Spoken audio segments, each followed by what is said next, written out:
Kelihatan Kak di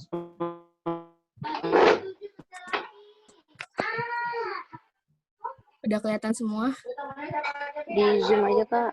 Di Zoom Phil. Kelihatan, udah kelihatan. Ya, apa aku nggak tahu. Di Jarang Zoom nonton. masuk juga bisa. Udah? Udah, Kak. Udah. Ya, kita masuk ke soal tentang investment. Di sini soalnya juga sama aja kayak soal-soal latihan kalian. Cuma di sini kita akan bantu jelasin biar kalian lebih paham. Sebelumnya kalau ada yang punya catatan dari kakak-kakak asdosnya atau catatan dari dosen atau catatan sendiri boleh dibuka juga biar lebih paham. Ya, Kak, bentar, Kak. Iya. Nanti soal jawab ya, Phil, langsung dikebawahin aja. Udah, kita lanjut. Udah semua? Udah, Kak. Kita lanjut ke soal investment. Di sini kita tuh Ester Group. Kita melakukan investasi pada obligasi dan ordinary shares. Nah, kalau yang jenis investment itu emang ada dua kan. Ada yang debt investment atau obligasi dan juga ada share investment atau yang saham. Nah, di sini transaksi yang berhubungan dengan investasi milik Ester Group selama tahun 2019 adalah sebagai berikut. Nah, yang 1 Januari, membeli obligasi milik JF Ltd sebanyak 3.500 lembar dengan harga per lembarnya 50.000, bunga obligasinya 5%, jangka waktu 3 tahun, bunga diterima secara semi-annually, yaitu 2 kali dalam 1 tahun, di tanggal 1 Januari dan 1 Juli. Nah, ini kita beli debt investment, berarti jurnalnya itu tinggal langsung aja debt investment pada cash. Dikebawain aja, Phil. Langsung jawabannya. Nah, debt investment pada cash, nominalnya itu tinggal langsung kalian kaliin lembar obligasinya yang tadi itu 3.500 lembar dikali sama harganya 50.000. Dapat 175 juta. Sampai sini paham kan? Masih tentang membeli debt investment. Kita lanjut ke tanggal 7 April. Naik Phil ke atas 7 April. Ini cukup.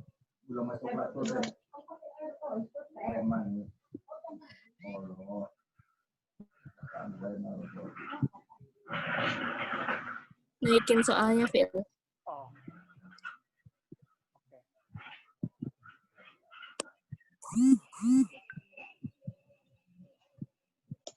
Nah, tanggal 7 April ini kita membeli 2.000 lembar ordinary shares atau saham dengan harga per lembarnya 350.000 milik Indigo Bank. Kepemilikan 25% dan membayar broker fee sebesar 5 juta. Nah, di sini kalian garis bawahi tentang kepemilikannya tuh 25%. Nah, kalau kalian di sini udah belajar, pasti kalian tahu di sini kepemilikannya itu ngaruh ya. Kalau misalnya dia kepemilikannya kurang dari 20%, dia berarti metodenya cost ya. Kalau misalnya dia kepemilikan sahamnya 20% sampai dengan 50%, berarti dia pakainya metode equity, ya kan? Terus kalau misalnya dia di atas atau lebih dari 50% kepemilikan sahamnya, makanya dia pakainya nanti consolidated financial statement. Nah, berhubung di sini kepemilikannya 20 sampai 50% alias 25%, berarti kita pakainya equity method. Nah, di sini kita beli share investment. Nah, dan di sini ada broker fee-nya nih sebesar 5 juta. Berarti jurnalnya tinggal langsung aja. Jawabannya Kakak Hafil.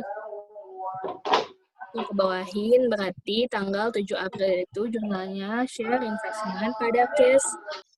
Cara carinya, kalian kaliin lembar sahamnya 2.000 lembar, dikali harga par sahamnya 350.000. Jangan lupa kalian tambahin broker fee-nya, 5 juta.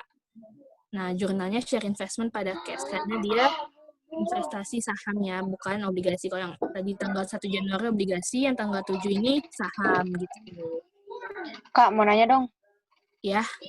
Kalau kepemilikan saham tuh di soal udah pasti dikasih tahu ya? Ya, biasanya udah pasti dikasih tahu.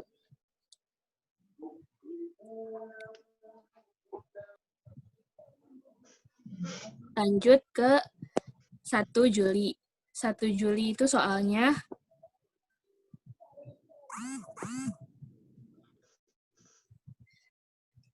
menerima bunga obligasi dari JF Ltd. Nah, yang tadi kita beli obligasi di tanggal 1 Januari kan, to debt investment 175 juta nilai nominalnya.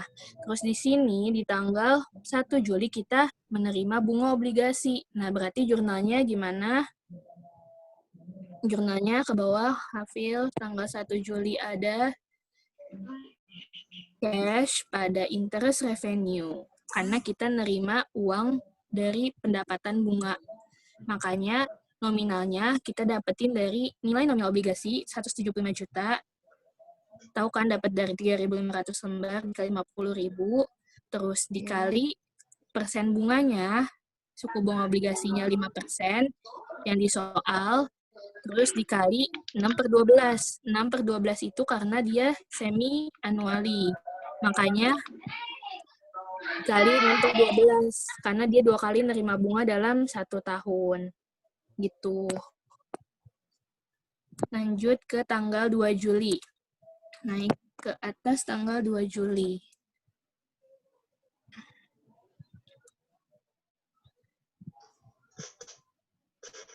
Nah, tanggal 2 Juli itu kita menjual 2.000 lembar obligasi. Harga jualnya itu 52.000 per lembarnya, milik JF Ltd. Nah, obligasi tadi kita punya harganya 50.000 tuh yang di tanggal 1 Januari tuh. Harganya itu 50.000, kita jual 52.000. Berarti kita dapat gain, dapat untung ya. 2.000 per lembarnya. Karena kita jual 2.000, berarti langsung jurnalnya buat tanggal 2 Juli jual obligasi kita untung. Berarti ada cash-nya di debit, ada gain on sale of debt investment-nya di kredit, karena dia gain untung makanya di kredit. Terus ada debt investment-nya, karena kita jual obligasi atau debt investment. Makanya cash-nya kalian tinggal langsung kaliin lembar obligasi yang dijual 2.000 lembar dikali nilai pasarnya atau nilai jualnya 52.000. Dapat 104 juta. Nah, untuk kalau misalnya gain itu jual tuh lebih tinggi dari harga beli. Ya, kalau gain itu harga jualnya itu lebih tinggi daripada harga awal atau harga nominal obligasi kita di awal gitu. Oke. Nah, terus gain-nya kalian carinya tinggal kalian selisihin aja 104 sama 100 juta. Dapatlah 4 juta. Gitu. Ingat pokoknya kalau buat si cash itu kalian kaliin harganya itu harga jual ya. Kalau buat debt investment, share investment itu kalian selalu kali sama harga nominal atau harga awal kalian beli itu. Lanjut ke soal selanjutnya di tanggal 14 Desember. Inigo Bank mengumumkan laba bersih selama tahun 2019 sebesar 2,5 M. Nah, berarti kalau mengumumkan laba bersih, jurnalnya gimana? Ke bawah ke Kafil.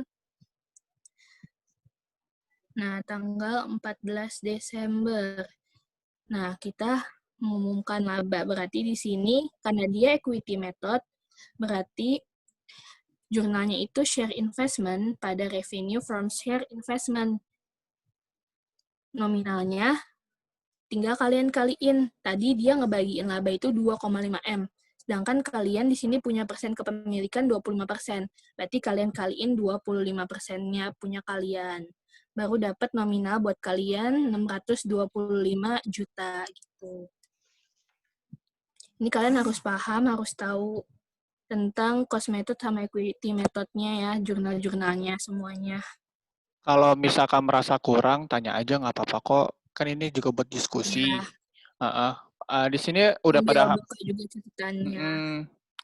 Sampai sini udah paham semua atau belum sampai tanggal segini? Sampai yang soal ini udah paham? Oke deh. Kita lanjut lagi ya ke soal berikutnya. Soal 30 Desember. Nanti soalnya sama jawabannya di-share juga nggak ke Kafil? Adik-adiknya? Boleh kok di-share aja. Nanti dokumennya di akhir ini, di akhir acara aku kasih datanya aja langsung buat belajar. Gitu. Makasih. Yuk, sama-sama.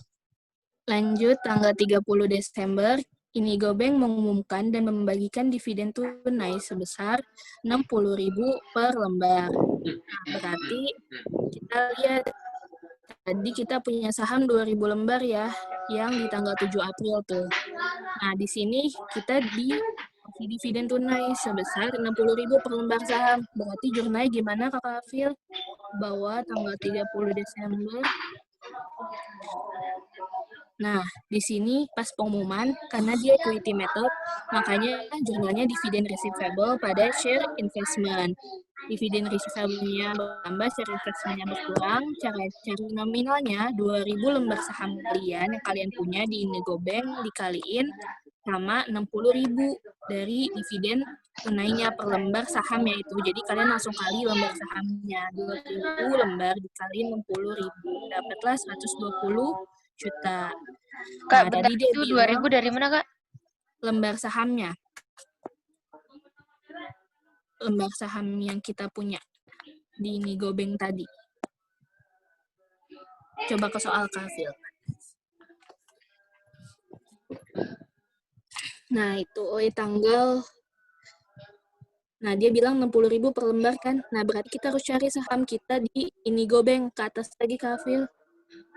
Nah, itu tanggal 7 April. Nah, di situ sahamnya ya kan. Oke. Nanti kalau ada transaksi penjualan, kalian jangan lupa kurangin juga. Kalau misalnya ada transaksi penjualan saham, itu kalian kurangin juga. Ini kan nggak ada cuma ini, jadi 2.000 aja. 2.000 dikali 60.000 dapat 120 juta. Ke bawah lagi ke Hafid. Nah, dia mengumumkan dan membagikan kan. Berarti pas pengumuman kalian jurnal, terus pas penerimaan atau pas bagian kalian jurnal juga. Cash pada dividen receivable. Cash-nya bertambah karena udah nerima uang, dividen receivable-nya berkurang karena udah dibayar. Piutang dividennya berkurang. Nominalnya sama kayak yang di pengumuman tadi, 120 juta. Lanjut, tanggal 31 Desember. Lanjut soal 31 Desember yang pertama. Harga pasar saham Inigo Bank di akhir tahun senilai 425.000 per lembar. Berarti ini fair value ya, harga pasar sahamnya 425.000 per lembar, tapi di sini di tanggal 7 April, harga saham kita itu parnya 350.000 ya kan? Iya. Nah, berarti nilai saham kita dinilai lebih tinggi di pasaran daripada nilai nominal atau nilai pas saham kita sendiri ya kan? Nah, berarti nanti kalian bakal dapat untung di situ. Nah, cara ngerjainnya gini. 31 Desember yang pertama. Nah, langsung kalian jurnal. Fair value adjustment on trading pada unrealized gain equity. Nah, itu kalian sesuaiin lagi sama kepemilikannya. Kalau kepemilikannya itu lebih dari 20%, dia termasuk kategori non-trading securities atau saham yang bukan untuk diperjualbelikan. Makanya jurnalnya Fair Value Adjustment and Trading pada Unrealized Gain Equity. Nanti kalau dia kepemilikannya kurang dari 20%, kepemilikan sahamnya kurang dari 20%, nanti dia berarti termasuk kategori trading securities. Gitu. Kenapa unrealized gain-nya dikredit? Karena tadi gain-nya lebih gede harga pasarnya atau fair value-nya daripada nilai par saham yang kalian punya, ya kan? Nah, terus kalian jangan lupa kaliin lagi 2.000 lembar. Karena tadi kalian punya saham di Inigo Bank 2.000 lembar, kan? Jadi 425.000 dikurangin nilai par saham kalian 350.000 dikali lembar sahamnya 2.000. Dapatlah 150 juta. Nah, kalau loss gimana, Kak? Kalau loss kalian balik aja. Unrealized loss equity pada fair value adjustment non-trading. Kayak gitu. Jadi kalau loss di debit, kalau gain di kredit. Gitu.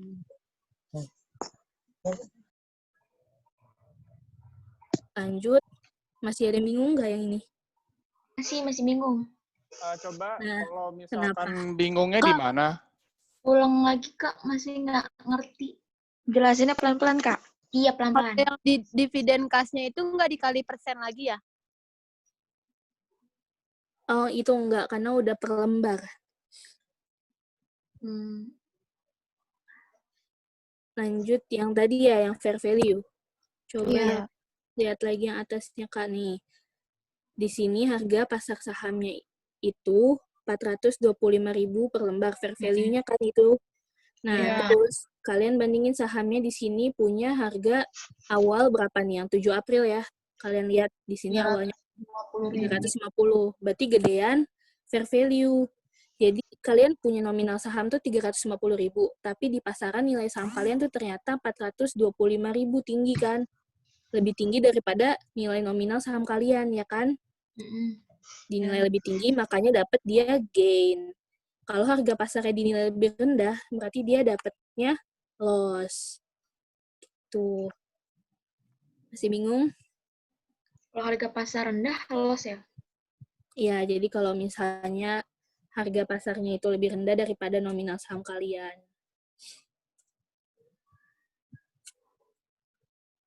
Tuh. Nah, nanti habis kalian tahu dia gain atau loss, kalian kaliin sama lembar saham yang kalian punya. Kalian di sini punya 2.000 lembar kan milik Inigo Bank. Jadi kalian kali 2.000 lembar dari hasil yang 425.000 dikurangin 350.000. Itu. Coba ke bawah ke Hafil.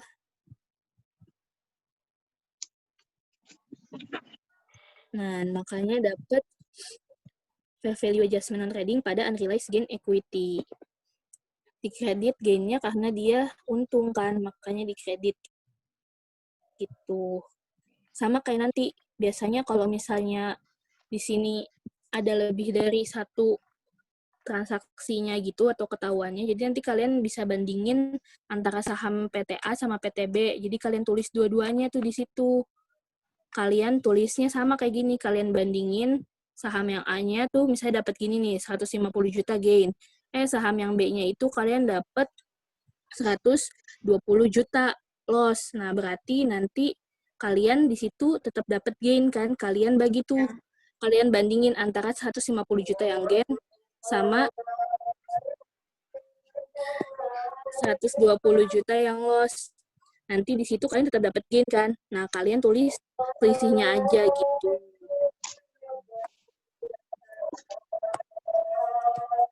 Azan di sini, bentar ya.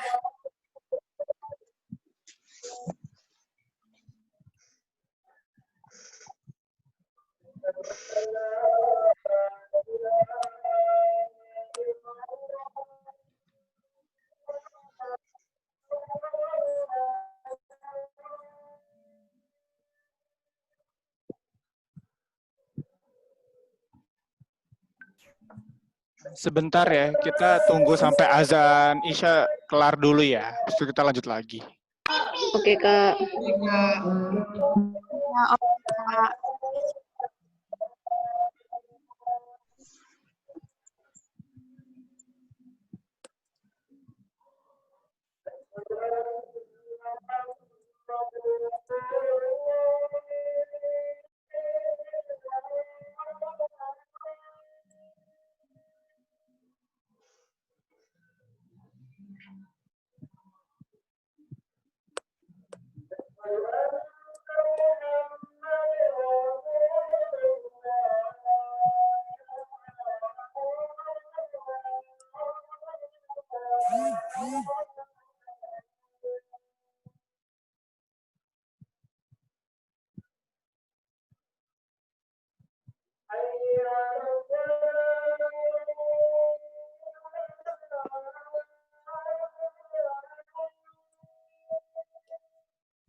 Nah, lanjut ya. Oke.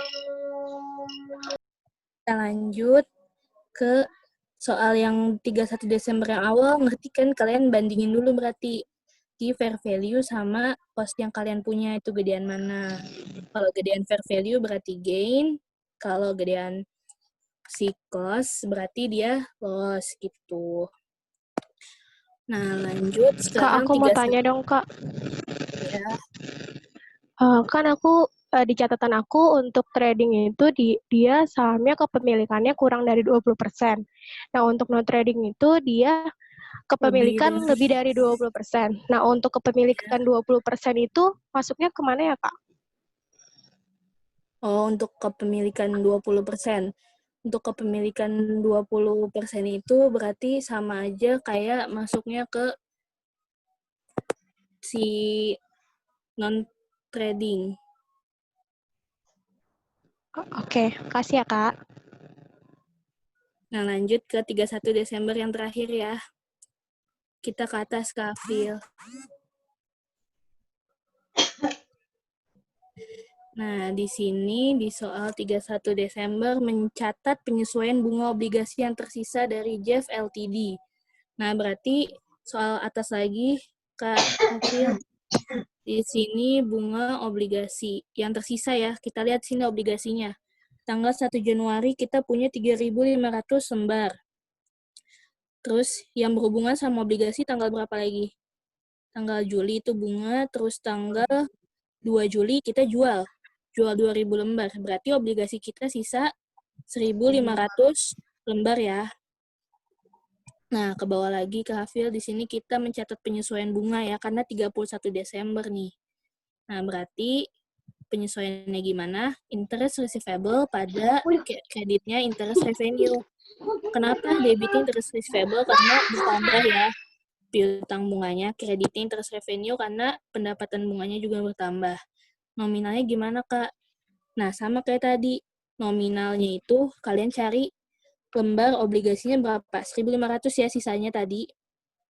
Tahu kan dari 3.500 obligasinya dikurangin 2.000 ya. Terus kalian kali 5% dari bunganya.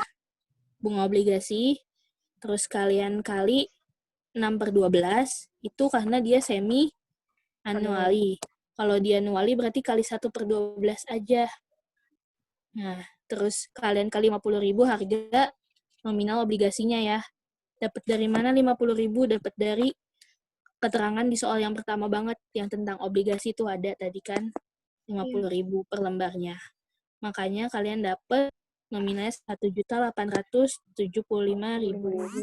Intinya kalian kali aja dari 1.500. Kalian kali nominalnya, kalian kali bunga, persenannya sama kali dia semi annually atau annually. Kalau semi kali 6/12, kalau annually 12/12 ya. Bukan 12/12. Maksudnya 1 tuh 1 tahun gitu. Kali 12/12 ya. Nah, kalau annually. Kalau dia semi, kalian kali 6/12. Masih ada yang bingung soal yang bunga ini? Intinya kalian kali aja nominal persen sama periode bunganya, annually apa semi annually. Kak, mau nanya dong. Ya. Kalau misalnya di UAS nanti itu soalnya bakal persis kayak gini, apa bakal ada beda-beda? Biasanya kalau pas UAS tuh soal-soal dari tahun ke tahun sih nggak jauh beda ya. Kayak aku waktu tahun kemarin pun juga soalnya nggak jauh beda sama soal yang tahun aku sebelumnya kan. Dapet soal-soal juga dari ASDOS dan lain-lainnya. Jadi kayak paling cuma kayak beda angka gitu-gitu doang. Tapi kalau model jenis soalnya itu sama. Gitu. Oke, Kak. Kita sih di sini kebanyakan emang ngasih soalnya sih nggak jauh-jauh polanya sih dari yang UAS-UAS sebelumnya sih. Paling pun kalau mau beda, paling beda-beda sedikit sih ya. Oke, Kak. Nanti kalau mau dapet soal-soal yang lebih banyak, latihan, soal-soal dari kakaknya, itu nanti bakal ada di DGLC part selanjutnya ya, Kak Hafil. Yang mana tuh, Kak Hafil? Jadi gini, kan kita kan akan ngadain nih DGLC apa yang diskusi langsung. Kalau kalian nih merasa kurang mengerti gitu, kalian bisa ikut nanti di JLC berbayar yang insya Allah akan dilaksanakan minggu depan. Itu kalian tuh private, jadi yang apa namanya, yang bisa berorang atau per kelompok, dan paling banyak pun per kelompoknya cuma 6 orang. Nanti sistem pengajarannya kalian tinggal tentuin aja sama dari tutor kalian aja gitu. Berapa tuh Kak Di- biasanya? Untuk Dibatasin nggak orangnya, Kak? kalau misalkan untuk apa namanya per orangnya sih kayak paketan biasa kita di GLC, 1 sampai 2 orang, 3 sampai 4 orang, sampai 5 sampai 6 orang gitu. Ada paketan-paketannya gitu. Nanti kalau misalkan emang ada, nanti kita akan infokan lebih lanjut lagi kok, tenang aja, minggu depan gitu. Oke. Oke, Kak Putri, udah selesai? Apa mau lanjut lagi ke selanjutnya? Soal selanjutnya dilanjut sama Oh. Kak Ade ya, sama teman Oke. aku. Oke, aku mau ngingetin aja, nanti untuk apa namanya, kalau ingin bertanya, dijelasin dulu sampai akhir oleh tutor kita. Nanti kalau misalkan ada yang mau bertanya, itu udah selesai dijelasin dulu. Itu nanti pakai fitur raise hand aja, dari situ kan bisa. Ntar kalian baru buka mic-nya, nanti bisa nanya gitu. Sama nanti di akhir sesi, aku mau minta dong nanti pada nyalain apa kameranya semua, buat sesi dokumentasi soalnya gitu. Oke, Kak. Oke, Kak. Oke, udah selesai gitu aja. Oke, Kak Ade udah on belum? Ya, udah. Oke. Share screen-nya dari Kak Ade aja ya. Iya.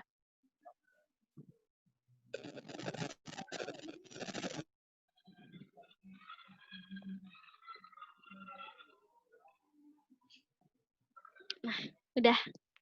Udah kelihatan kan soalnya? Udah, Kak. Lanjut ya, kita ngebahas tentang equity dari corporation. Di sini pertama ada saldo awalnya. Preferred share ada 43.000 yang authorized dengan nominalnya 15, bunganya 12%. Ordinary share 270.000 yang authorized sama partnya 110. Lanjut, kita langsung ke transaksi tanggal 25 Januari. Menerbitkan 10.000 lembar ordinary share, 8 secara tunai. Nah, ini jurnalnya kalau menerbitkan cash di debit sama karena menerbitkan cash kita bertambah ya. Cash-nya bertambah sebesar harga jualnya, 10.000 dikali 8. Nah, kalau diterbitkan berarti share capital ordinary-nya juga bertambah, di kredit. 10.000 dikali dengan nilai par-nya, 10. 10.000 dikali 10, dapat 100.000. Selisihnya masuk ke share premium ordinary, di debit 20.000. Selanjutnya ke tanggal 4 Februari. Membeli kembali 500 lembar ordinary share yang telah beredar. Nah, tadi di sini kan kita sempat ngejual ordinary share. Terus sebelumnya juga ada yang authorized kan. Terus dibeli kembali. Sebanyak 500 lembar. Itu masuknya ke treasury share. Treasury share kita jadi bertambah karena dibeli kembali, cash kita berkurang. Nominalnya 500 lembar dikali 12. Jadi 6.000. Lo ngomong.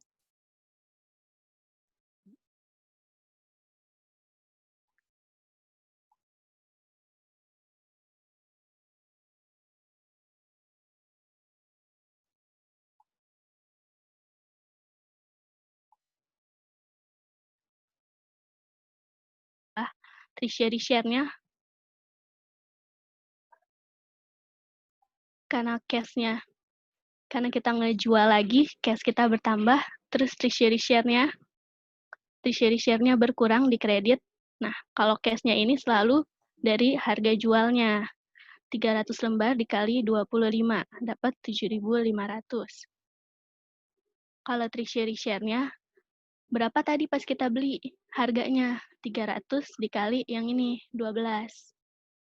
Dapat 3.600. Terus selisihnya masuk ke share premium treasury, di kredit 3.900. Selanjutnya tanggal 25, menerbitkan 2.000 lembar preference share untuk memperoleh kendaraan dengan harga pasar 40.000. Nah, kalau tadi kan kita nerbitin buat dapat cash. Kalau sekarang nerbitin buat dapat kendaraan. Kendaraannya dicatat sebesar harga pasar ya. Kendaraannya bertambah, vehicle, sebesar harga pasarnya tadi 40.000. Terus share capital preference-nya juga bertambah di kredit sebesar 2.000 dikali nilai par-nya 15. 2.000 dikali 15. Jadi dapat 30.000. Dan selisihnya masuk ke share premium preference di kredit 10.000. Selanjutnya tanggal 10, menjual 10 lembar treasury share seharga 9. Dijual lagi nih, sama kayak tanggal 5 jurnalnya. Berarti kita dapat cash sebesar harga jualnya 10 lembar dikali harganya 9, harga jualnya 9. Terus ada treasury share-nya. 10 lembar dikali 12 ya tadi harga treasury share-nya. Yang ini. Harga treasury share. Terus selisihnya masuk ke share premium treasury di debit 30. Selanjutnya tanggal 15 deklarasi dividen tunai untuk preference share dan 1,2 per lembar untuk ordinary share. Pertama ini kalau misalnya ada deklarasi dividen, kita harus tahu jumlah share beredarnya itu ada berapa. Nah, kalau dari preference share ini ada pertama kali ada 43.000 di sini. Terus kita ada nerbitin preference share lagi nggak? Ada nih, tanggal 25, 2.000. Berarti ditambahin 43.000 ditambah 2.000. 45.000. 45.000 dikali 15 parnya. Dikali lagi 12%. Nah, jadi dapat segini, 81.000. Itu jurnalnya cash dividend pada dividen payable. Karena masih mengumumkan, belum dibayar ya. Terus selanjutnya kita hitung jumlah share beredar buat ordinary-nya. Nih, di opening ada 270. Terus pas lagi tanggal 25 Januari diterbitkan 10.000. Berarti bertambah kan? 280.000. Terus tanggal 4 dibeli lagi nih ordinary share-nya. Berarti harus dikurangin lagi. Tadi 280.000 dikurangin 500. Jadi 279.500. 279. Ya, 279.500. Terus nih treasury share-nya nih, treasury share yang dari ordinary yang tanggal 5 Maret dibeli lagi, dijual lagi, berarti beredar lagi dong. Nah, berarti ini kita tambah lagi 300. Jadi berapa? 279.800 ya. Nah, terus treasury share-nya dijual lagi 10, berarti beredar lagi nih.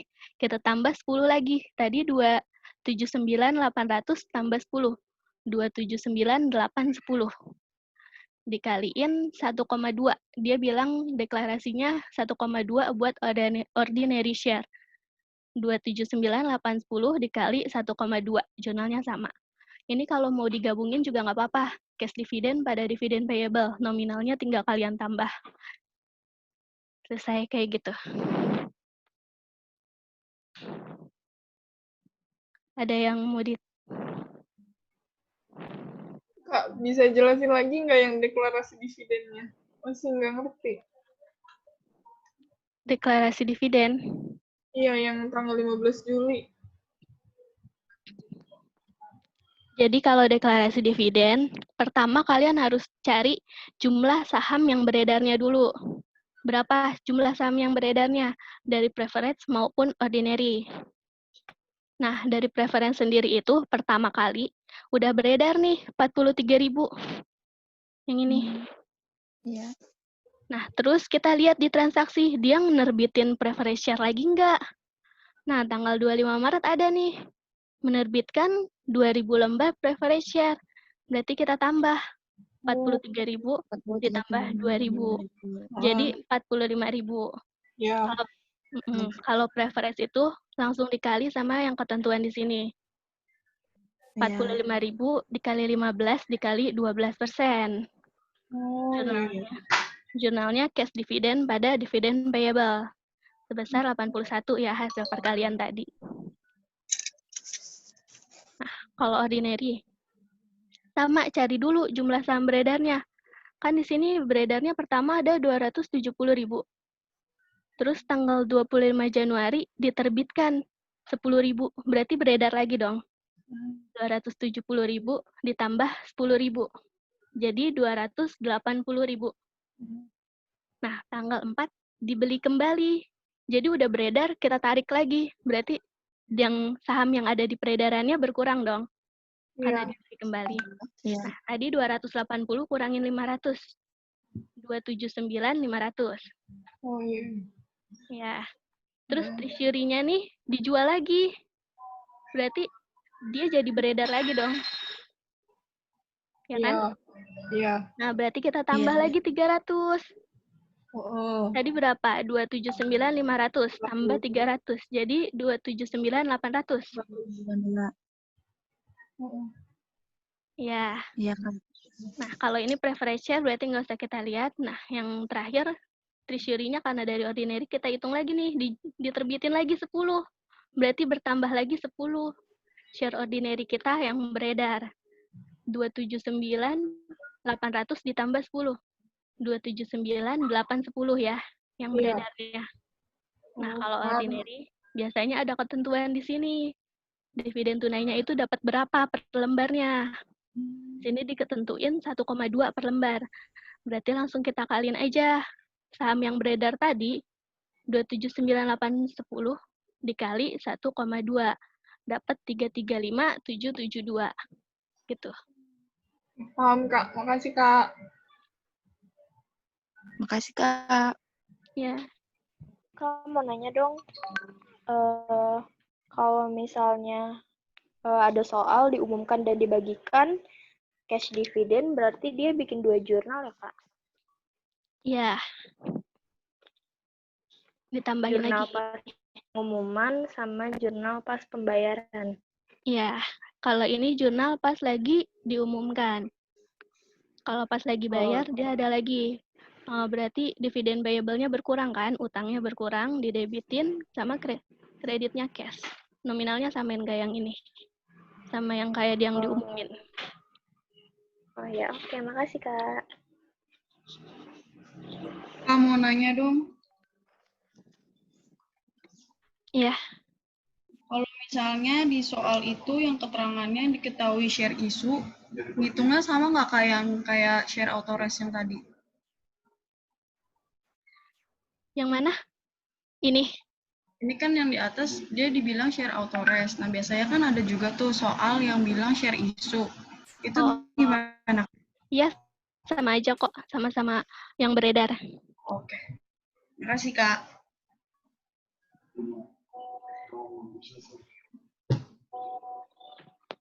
Kamu nanya dong, kan buat tahu penerbitan saham itu mana yang lebih gede.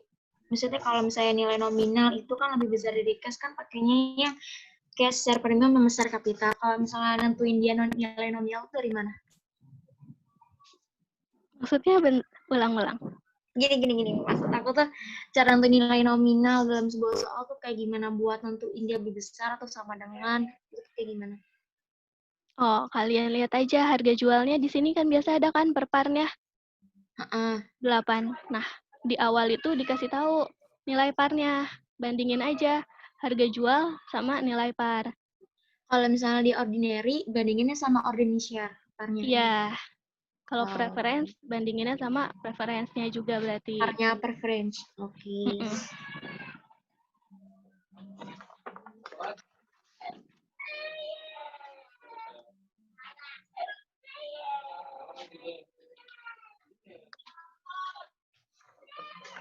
Udah, mau lanjut ke soal selanjutnya? Lanjut ke Soal selanjutnya, statement of cash flow, Mahdi. Oke.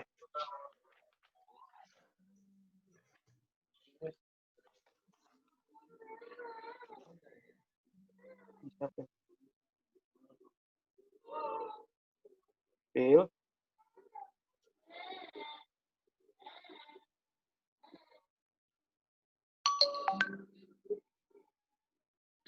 Mahdi, ayo. Kak Mahdi, udah mulai? Oke. Ya, sekarang kita masuk ke statement of cash flow.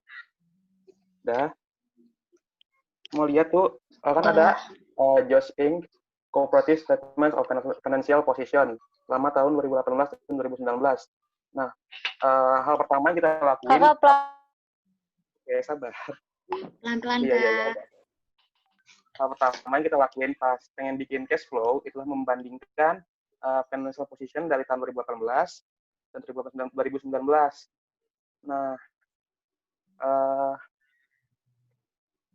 oke. Di sini ada ya pembandingannya. Habis itu kita lihat nih informasi di bawahnya tuh, informasi tambahan. Scroll bawah sih.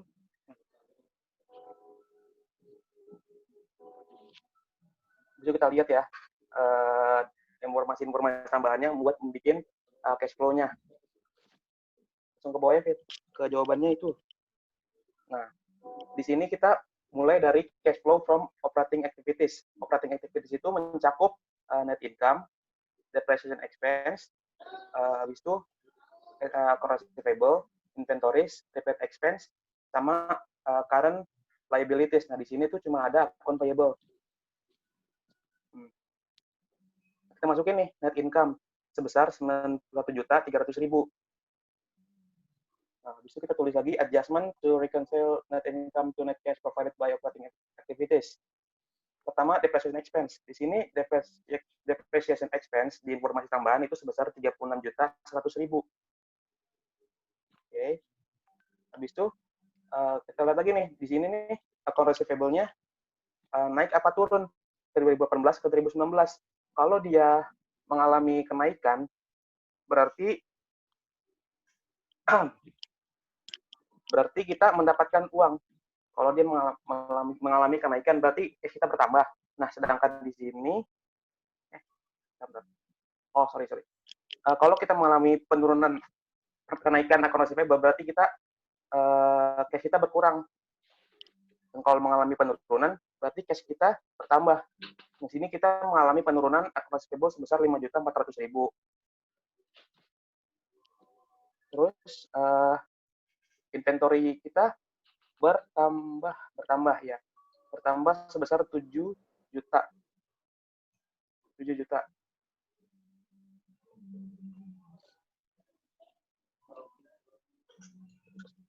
Bertambah sebesar 7 juta. Kalau inventory ini, dia kan bertambah nih. Kalau bertambah berarti kita beli dong. Kita beli inventory-nya. Kita beli pakai uang, berarti cash kita berarti otomatis akan berkurang. Kalau inventory-nya bertambah. Oke, next ada prepaid expense. Di sini kita mengalami kenaikan prepaid expense-nya sebesar 1.200.000. Nah, yang masuk ke sini tuh dimulai dari account receivable, pokoknya tuh masuk ke current asset. Dimulai dari account receivable sampai prepaid expense. Misalnya prepaid expense yang dulu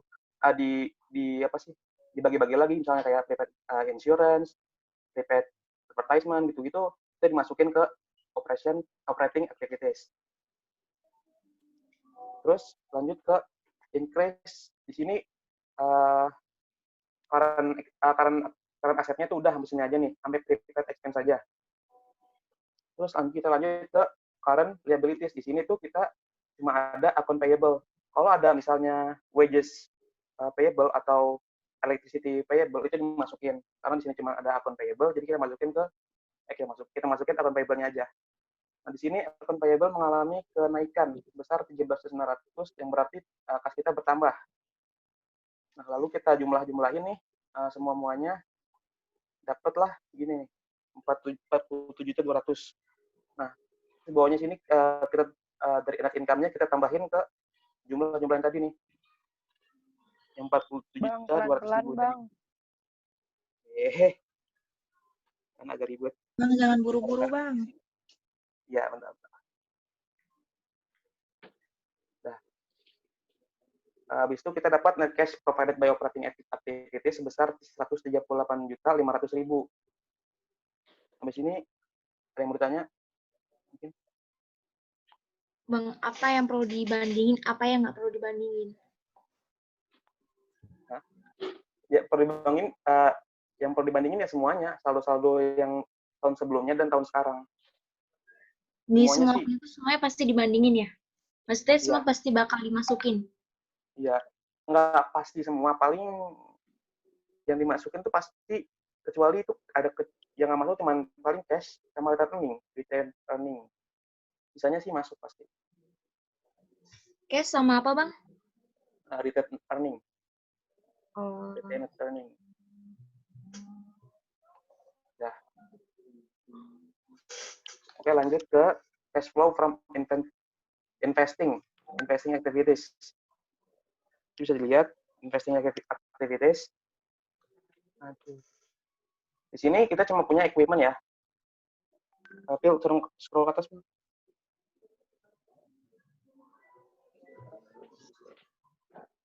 Sampai equipment. Sampai equity and liabilities? Segini? Okay. Nah, di sini tuh kita cuma punya akun equipment. Biasanya kan ada building, ada land, ada vehicle gitu-gitu kan. Nah, kita di sini cuma ada equipment, jadi kita masukin aja yang equipment. Nah, kan di informasi tambahan tuh ada keterangan tuh, equipment dibeli dengan cost 60-900 juta, dan equipment lain punya preset cost-nya 24 juta telah dihapus dan tidak ada nilai sisa. Nah, berarti kita tinggal masukin aja nih yang 60 juta 900-nya ke investing activities. Nah, jadi kita ini membeli equipment-nya. Berarti kalau kita membeli, kita ngeluarin duit, kan? Jadi pasti berkurang kalau purchase of equipment. Kalau equipment kita bertambah, berarti kas kita berkurang. Bawain lagi, Tim. Oke.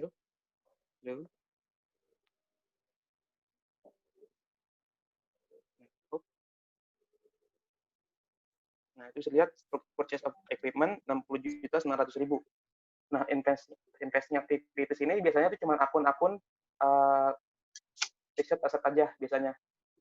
Mana ada di fixed asset atau aset tetap. Habis itu di sini ada net cash used by investing activities sekitar 60.900.000, ntar jumlahin aja. Habis itu ada cash flow from financing activities. Nah, financing activities itu mencakup dari akun non-current liabilities sampai dividen biasanya. Sampai dividen, iya. Berarti mencakup akun current liabilities sampai dividen. Nah, di sekolah atas tuh. Informasi tambahan. Deal.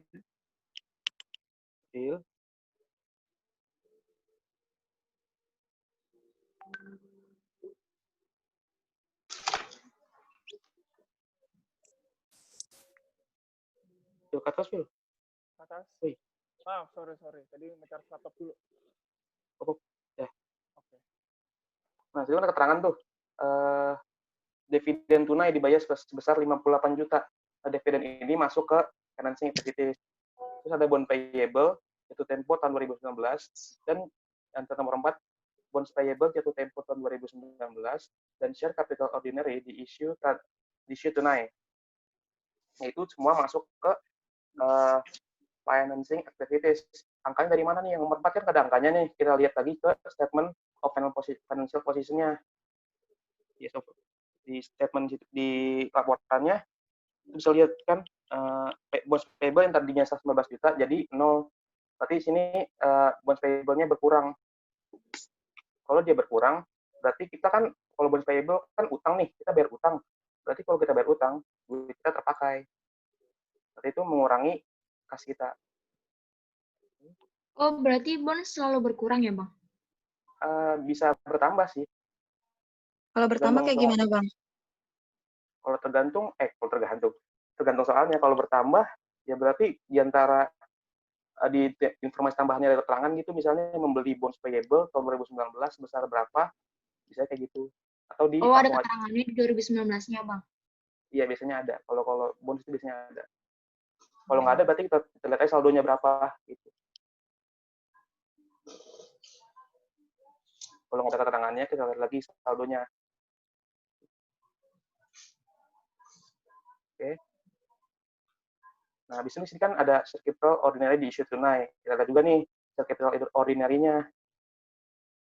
Dia kan bertambah, berarti kan kalau dia kita isi berarti kan bertambah, otomatis cost kita bertambah. Karena modal bertambah, cost juga bertambah.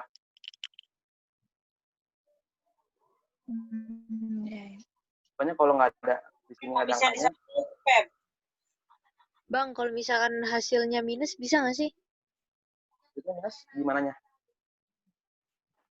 Misal di cash flow, hasil cash flow from financing activities-nya. Ya bisa-bisa aja. Kan kalau ini cash itu bisa berkurang, bisa bertambah cash-nya. Boleh berkurang, boleh bertambah. Jadi nggak masalah sih sebenarnya. Oke, Bang. Oke. Bawain lagi, Phil. Bawain lagi. Kuatan, Pak. Nah, itu di cash flow from financing activities-nya tuh ada payment of cash dividend tuh. Tadi sekitar 58 juta. Redemption of bonds, atau tadi kita bayar bonds-nya sebesar 115 juta. Habis itu ada sale of ordinary shares atau issuance of ordinary shares sebesar 85 juta. Itu kita jumlah nih dapat, ternyata kita pakai duitnya sebesar 88 juta. Nah, setelah dijumlah tuh kita jumlah nih dari kata gitu, tolong Phil. Tolong. Jawaban Pak. Jawabannya Pak.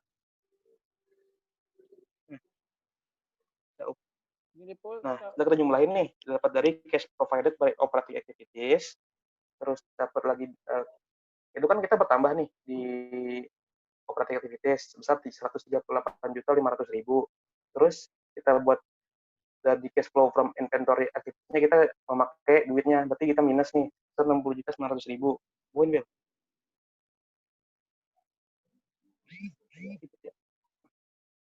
60.900.000. Terus financing-nya kita juga berkurang nih, cash-nya sebesar 88 juta. Dan ternyata di akhir cash kita mengalami penurunan sebesar 1.400. Itu kita masukin nih cash ya pas tahun 2018 sebesar 66.200.000. Nah, pas di end period-nya kita dapat 55.800.000. Nah, jumlah di end period-nya itu harus sama kayak yang di cash di aset di financial position tahun 2019-nya, saldo cash-nya. Nah, itu jumlahnya harus sama. Kalau nggak sama berarti salah. Oke. Ada yang mau ditanya? Mau nanya dong, Bang. Masih belum paham nih ya. Bisa nggak soalnya di atasan dikit? Nih. Dari sini? Yang soalnya. Soalnya ini? Ya, intinya itu kalau misalnya akun receivable-nya dia mengalami kenaikan, pasti ditulis jawabannya dia pasti minus. Kalau mengalami kenaikan, dia minus. Jadi kas kita berkurang. Kalau misalnya inventories? Kalau inventory, sama kayak receivable. Kalau dia mengalami kenaikan, kas kita akan berkurang. Berarti minus. Prepaid juga sama, Bang? Prepaid juga, ya. Kalau yang itu, pokoknya yang itu kalau dia bertambah, justru kas kitanya berkurang, itu ya akun current asetnya aja. Current aset itu kalau saldonya bertambah, berarti cash kita berkurang. Itu cuma buat current asset ya, Bang? Iya. Kalau current rate-nya. Kalau dia berkurang? Kalau dia kas kita berkurang. Oh, oke. Ya. Pokoknya kalau pahamin itunya dulu, kalau udah paham, isinya udah enak. Terusnya. Oke. Adanya lagi? Ada yang mau nanya lagi?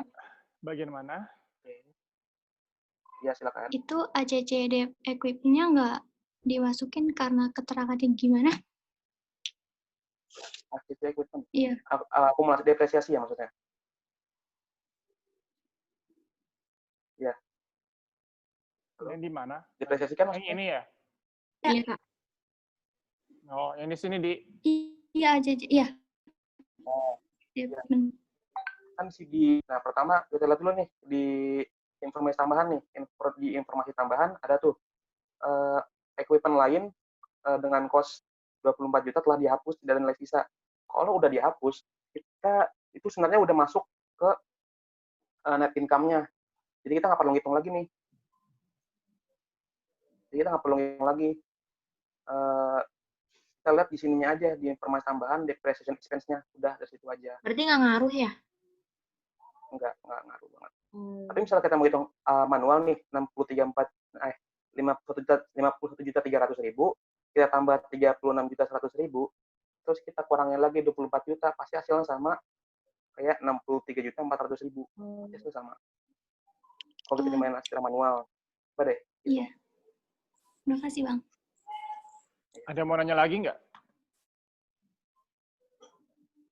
Udah? Oke, udah. Udah? Udah selesai belum, Di? Udah, sip.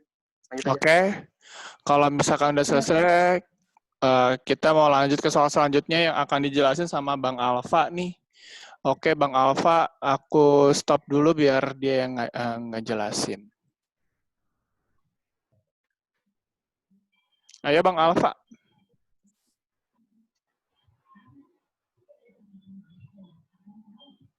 Oke, sebentar.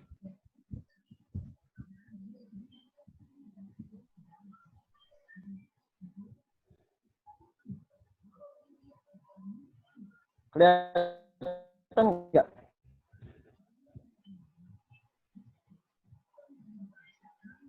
Kurang zoom, Bang. Zoom in, Pak. Zoom in. Halo, kelihatan nggak? Kurang, Pak. Gedein lagi. Kelihatan. Gedein lagi. Waalaikumsalam warahmatullahi wabarakatuh. Waalaikumsalam. Oke, sekarang tadi kan teman-teman udah pada bahas ya mengenai investment, operation, statement of cash flow. Nah, di sini di ending, alhamdulillah saya mendapatkan financial statement analysis yang mungkin kalian bisa berpikir ini mungkin yang paling mudah ya. Yang mana yang paling susah statement of cash flow ya kan, yang tadi dijelaskan Mas Saudara Mandi. Oke, kita langsung masuk aja ke soal financial statement analysis. Di sini kan cuma diminta data di atas, hitunglah untuk tahun 2019, yaitu free cash flow, current ratio, debt to total ratio, and return on asset. Nah, di sini ini saling berkaitan sama soal yang dijelaskan oleh Saudara Mahdi tadi, yang nomor 3. Nah, di sini kenapa kami bahasnya cuma 4, padahal kan kalau kalian lihat suaranya patah-patah. Suaranya patah-patah. Dalam financial statement analysis itu kan banyak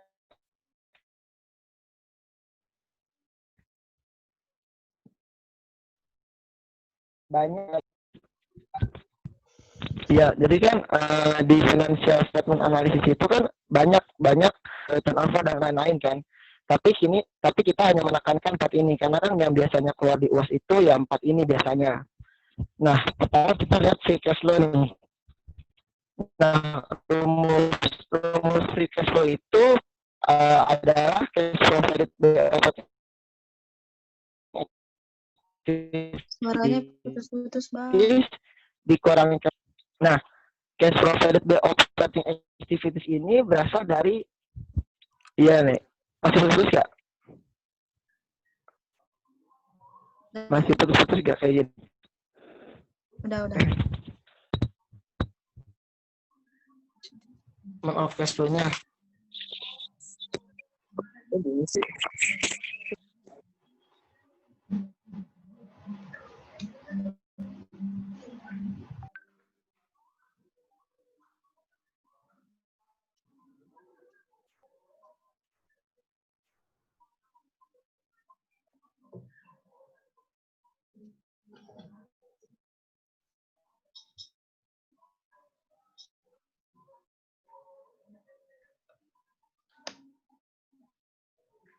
Bang. Sorry tadi ada gangguan internet. Sorry. Lanjutin lagi ya. Oke, Bang. Wait.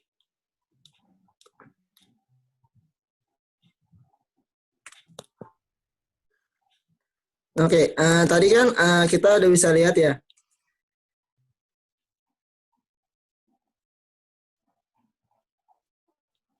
Di mana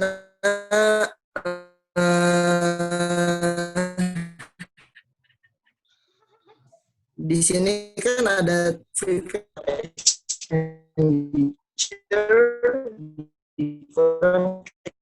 Bang, suaranya pecah, Bang. Suaranya kayak robot. di atas. Bang, suaranya, Bang.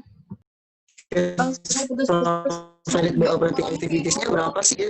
By operating activities di bagian ini ada 100.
Bang. Bang. Abang.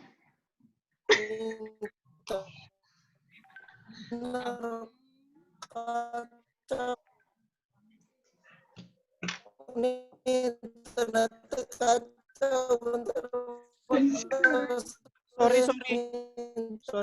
Oh, maaf suaranya. Kayak robot. Citayam sih. Citayam. Bang, suaranya kenapa? Bentar ya. Ya udah.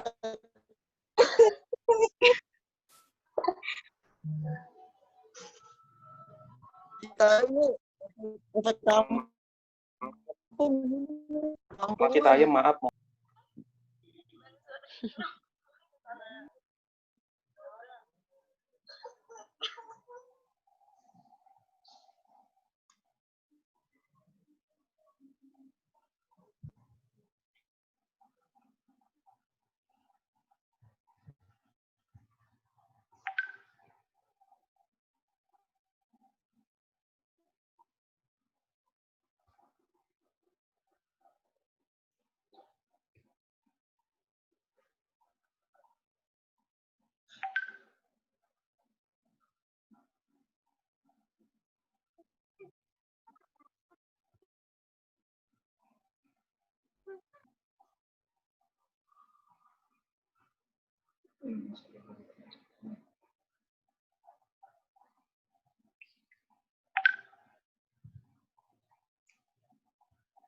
Sorry ya, gangguan teknis, maklum lah sinyal lah. Iya bang, nggak apa-apa. Iya bang, nggak apa-apa. Masih semangat kan, pada mantengin kan, orang tinggal soal terakhir kok. Semangat. Semangat bang. Semangat, Bang. Halo, tes. Tuh Bang Alfa tuh udah tuh, ayo. Ayo Bang. Ayo Bang, jangan rugi dong Bang. Udah ganti kartu soalnya. Udah ganti kartu. Insya Allah masih sama. Oke, kita lanjutin lagi. Jangan pakai lagi. Nih, Phil ke atas, Phil yang cash provided by operating activities, Phil. Ini semangat bener. Nah, ini kan di sini atas lagi, Bang. Yang dari operating. Dari operating. Yoi, yang atas. Net cash operating activities di cash flow-nya Madi. Nah, Di situ kan di cash flow-nya itu sudah dijelaskan ya, net cash provided by operating activities sebesar 138.500.000. Nah, berarti kita tinggal masukin tuh di rumus tadi yang bawah, Phil. Tolong. Nah, itu kan. Lanjut nih. Setelah habis itu kita kurangi sama capital expenditure. Nah, capital expenditure itu apa sih? Nah, capital expenditure itu adalah pengeluaran-pengeluaran yang berkaitan dengan aktiva tetap. Di sini di case ini atas Bang di cash flow-nya kan dijelaskan bahwasannya di sini ada purchase of equipment. Berarti pembelian peralatan. Peralatan itu termasuk komponen aktiva tetap kan. Nah, makanya itu dimasukin ke capital expenditure. Kalau misalkan di case ini ada purchase of building atau purchase of vehicle and ITC, itu juga dimasukkan, ditambahin. Tapi karena ini berhubung di case-nya ini cuma equipment, jadi yang dimasukin hanya equipment saja. Bawa, Bang. Nah, habis itu dikurangi cash dividend. Di sini udah jelas ya, cash dividend itu atas, Bang. Ribet banget ya. Apa-apa kok, tenang aja. Sorry Bang, repotin Bang. Selau. Di sini ada payment of cash dividend sebesar 58 juta. Jadi kalian bisa langsung masukin aja di situ 58 juta. Jadi intinya kalau free cash flow itu kalian tinggal patokkan kepada statement of cash flow aja gitu loh. Karena di situ biasanya itu udah memuat segala aspek. Jadi kalau udah ada cash flow, Bang, jangan buru-buru, Bang. Ya, jangan buru-buru. Santai aja, Bang. Ya, soalnya mau narik lagi nih. Jadi untuk ngomong lagi kan nih? Kita nggak kelar-kelar nih. Nah, jadi untuk si free cash flow. Jadi untuk si free cash flow ini, kalau misalkan kalian udah buat statementnya, jadi tinggal kopas aja antara di statement of cash flow, tinggal kalian masukin atau tinggal kalian pindahkan ke free cash flow, seperti itu. Nah, lanjut ke current ratio nih. Kan kalau kalian lihat catatan dari asisten-asisten kalian, current ratio itu rumusnya itu kan current asset dibagi current liabilities. Nah, kalian lihat nih current asset berapa, current liabilities berapa. Atas, Bang. Terus. Nah,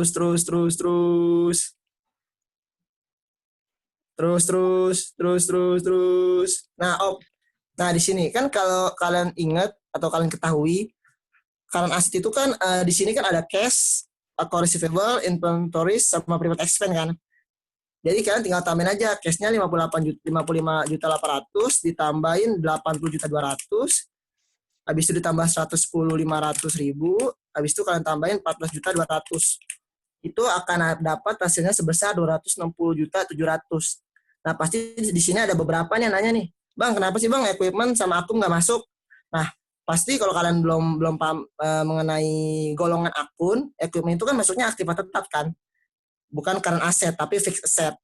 Makanya equipment dan akun depreciation equipment itu tidak masuk seperti itu. Nah, selanjutnya kan doang, Bang. Kenapa? Pasti equipment sama accumulated depreciation equipment doang, Bang, yang nggak masuk. Sebenarnya kalau bicara seperti itu banyak sih. Kalau misalkan kalian lebih paham lagi, kan kalau di fixed asset itu kan ada vehicle, ada building, ada land, dan lain sebagainya. Nah, itu kalian harus, jadi intinya tuh kalau kalian bisa membedakan golongan mana sih yang current asset, mana sih yang fixed asset. Nah, kalau kalian bisa membedakan itu untuk menghitung financial statement analysis itu lebih gampang sih. Jadi kuncinya kan harus paham itu. Kayak gitu aja paling. Kayak misalkan current asset nih, di sini kan cuma 4 ya. Ada cash, account receivable, inventory, sama prepaid expense. Tapi pada pengaplikasiannya itu banyak sekali. Ada prepaid rent, ada prepaid advertising, ada banyak dah pokoknya ada allowance juga banyak. Allowance juga current asset seperti itu. Jadi itu sebenarnya tidak hanya berpaku kepada cash ini aja, karena cash ini berhubung hanya sedikit golongannya, jadi lebih mudah. Tapi kalau dalam pengaplikasiannya itu sangat banyak sebenarnya. Kayak gitu sih. Lanjut Bang, yang bawah Bang. Sampai sekarang pada jelas semua nggak nih? Jelas Bang. Jangan pura-pura nggak jelas nih. Jelas. Sama gue jelas Will, tenang Will. Sama gue jelas Will. Sip. Jelas nggak ngerti maksudnya, jelas nggak ngerti. Siap Bang, siap. Jelas nggak Bang, mau ngerti, nanya. tenang. Apa itu? Bang mau nanya. Kan tadi kan current asset kan yang nggak masuk kan kayak equipment sama kumulatif. Kalau current liabilities? Nah, kalau current liabilities tuh kan kalau di liabilities nih ada current liabilities, ada non current atau long term ibaratnya kan. Kalau current itu kan kayak bonds payable, kayak wages and salaries payable, electricity payable, ada accrued expense juga kan masuk current liabilities ya. Tapi kalau misalkan kayak tadi nih di atas ada bonds payable. Bonds payable itu masuk ke non current liabilities atau long term liabilities. Terus ada juga kayak semacam bank loan, mortgage payable. Banyak sih, jadi intinya gitu aja. Kalian lebih pahami aja beberapa golongannya gitu. Kalau dibilangin susah ya susah sih kalau kalian harus hafalin dulu. Jadi intinya sih harus usaha dari awal sih emang. Biar kalian lebih paham semua golongan-golongannya gitu. Kayak gitu sih. Pakai angka yang 2019 ya, Bang? Iya, karena ini ditanyanya soalnya 2019 yang ditanyanya. Atasan dikit, Phil. Atasan dikit, Phil. Nah ini nih. Di atas hitungan untuk tahun 2019. Jadi tergantung soalnya kalian ditanyanya tahun berapa gitu. Karena ini berhubung 2019, jadi kalian cari 2019 saja gitu. Bisa lanjut? Bisa, Bang. Bisa Bang, lanjut. Oke, debt to total asset ratio. Nah, ini rumusnya ini debt to total asset ratio itu ada total liabilities dibagi total aset. Nah, lihat atas, Bang.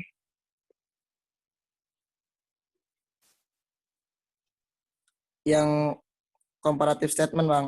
Atas. Nah, di atas lagi, atas. Atas.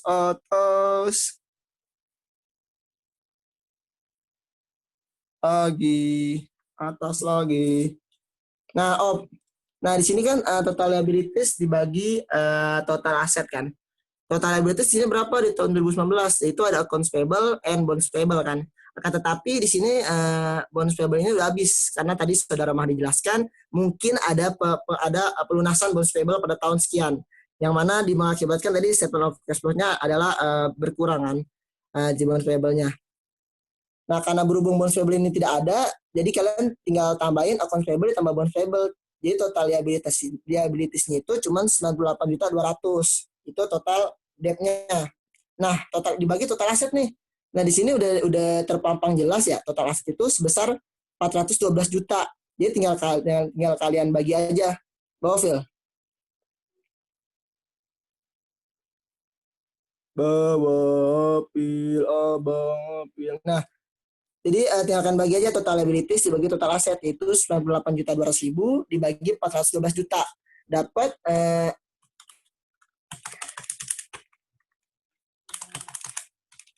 dapat 0,23,83 kan. Nah, kalian lihat nih kalau untuk total debt asset ratio itu satuannya apa? Satuannya persen kan? Kayak sama kayak payout ratio dan lain sebagainya.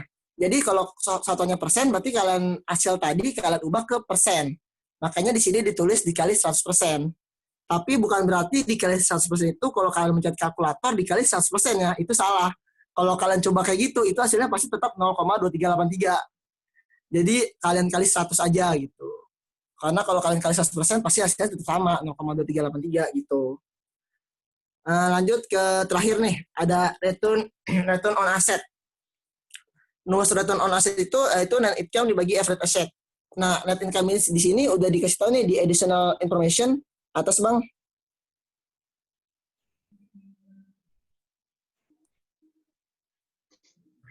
Nah, di sini nih di additional information yang nomor 2, bawah, Bang, yang informasi tambahan. Nah, di sini diketahui nih net income sebesar 91.300.000. Nah, sedangkan dibagi average asset itu cara nyarinya gimana? Jadi tahun 2018 ditambah tahun 2019 dibagi 2. Nah, kalian lihat nih total aset nih. Kan total aset di tahun 2018 itu yaitu 394.800.000 kan. Nah, habis itu di tahun 2019 berapa nih? 412 juta. Nah, kalian tambah dapat 806.800.000. Nah, karena average itu rata-rata kan. Berarti rata-rata aset. Berarti kalau kayak gitu kalian bagi 2 kan untuk mencari nilai rata-ratanya. Berarti tinggal kalian kali 2. Dapat 403.400.000. Bawa, Bang. Nah, Makanya itu dapat 91.300 dibagi 403.400.000. Nah, karena return on asset itu satuannya juga persen, bukan times, berarti tinggal kalian kali 100, dapat 22,63%. Sampai sini ada yang ditanyakan? Nggak ada, oke, makasih. Ada gak? Ada yang mau nanya nggak? Tanya aja, nggak apa-apa. Nggak ada, mau tutup nih, Bang mau pulang. Mau tutup lapak nih, bentar lagi nih. Yo, ini takut digusur Satpol PP. Tahu, udah Bang, mau malam nanya. nih. Apa? Jangan susah-susah ya. Takutnya bisa. Ya, pengennya susah nih. Ya udah, nggak apa-apa. Kan total asetnya 2019 itu total asetnya kan bukan current asset. Current asetnya kan? Apaan? Itu total asetnya itu total yang total aset yang tadi di Iya. atas. Yang di bawah, total aset yang di bawah. Yang current asset ditambah sama fixed asset. Itu total asset, bukan current asset. Ya, oke, Bang. Iya, oke, ada lagi yang lebih susah. Gaya banget. Ayo, ada lagi? Ada mau nanya lagi nggak? Mau nanya, Bang. Apa Kalau tuh? yang capital expenditure itu sama aja kayak investing activities? Enggak juga sih. Kalau kalian bilang seperti itu, biasanya enggak juga. Kalau misalkan nih, coba atas Phil. Ini soalnya berhubungan sama dia. Atas, Di soal ya? enggak, benar di cash flow-nya Madi. Bawah. Di cash flow jawaban. Oke. Bawah. Bawah lagi, bawah cash flow-nya Madi. Nih. Bawah lagi, yang investing. Nah, Investing ini udah. Nah, ini nih. Nih, net cash use based investing kan cuma 60.900.000 nih. Tapi pada pengaplikasiannya biasanya dalam investing itu kan yang masuk ke komponen investing itu adalah fixed asset. Fixed asset. Kalau misalkan tadi kan yang dijelasin Madi kan kalau misalkan operating itu kalau saya rinci kan current asset plus current liabilities itu golongan yang masuk si operating. Kalau misalkan investing itu kan fixed asset. Dan kalau misalnya financing itu long term liabilities atau non current liabilities plus equity, itu kan komponen-komponen yang masuk ke dalam sub-sub yang dijelaskan, entah itu investing, financing atau operating. Nah, kalau misalkan kalian lihat di investing, itu di sini hanya equipment, tapi pada dasarnya tuh ada juga cash yang berasal dari penjualan, bukan hanya pembelian. Misalkan nih, contoh, kalian menjual mobil kalian karena alasan udah usang gitu kan, kalian jual. Kalau kalian jual otomatis kan kalian dapat uang kan. Kalau dapat uang berarti di cash flow-nya bertambah kan. Nah, kalau kalian bertambah itu dalam pengaplikasian free cash flow itu nggak masuk ke komponen capital expenditure. Karena kan capital expenditure itu yang tadi saya jelaskan, yaitu hanya pengeluaran untuk membeli aktif tetap. Jadi kalau misalkan pengeluaran itu nggak masuk gitu. Jadi intinya hanya pengeluaran aja yang perlu di-underline dan di-bold oleh kalian. Seperti itu sih paling. Kuncinya mah Bang, kalau misalnya cash flow harus banyak latihan ya. Karena setiap soal tuh suka beda-beda. Betul sekali. Suka beda-beda dalam bentuk kalimatnya. Betul, sangat susah. Karena menurut saya sendiri nggak susah. Susah. Karena menurut saya sendiri di materi akuntansi itu yang paling susah sih cash flow sih.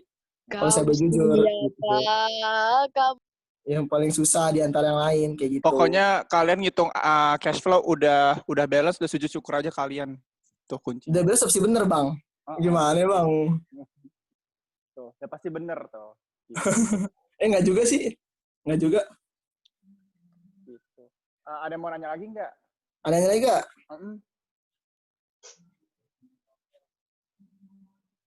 Ayo, udah jelas kah? Bang mau nanya. Apa tuh?